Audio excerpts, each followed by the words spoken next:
આદમી પાર્ટીની મીટિંગ હોય, આમ આદમી પાર્ટીની સભા હોય, ત્યાં કાયમ ભાજપ દ્વારા આવા ધરકૃત્યો કરવામાં આવે છે.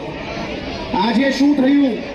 બધાની નજર હતી કે બધા પોલીસ વાળા લફંગાને અહીંયા લઈને આવ્યા. વચ્ચે બે જણા અહીંયા આવી ગયા અચાનક, બે ચાર પીઆઈ ઇન્સ્પેક્ટર અહીંયા આવી ગયા, બાકીના બધા અહીંયા આવી ગયા.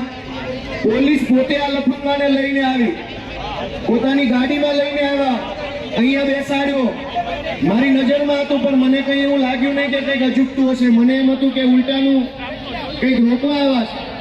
પણ એ લફંગાએ મારી ઉપર પથરો ફેંક્યો, પછી એને પ્રોટેક્શન આપીને લઈ જવા માટે આવ્યા હતા.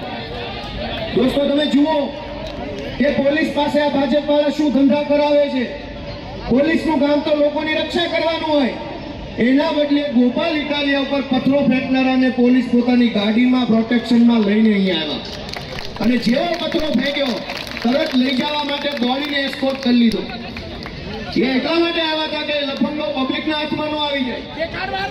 દોસ્તો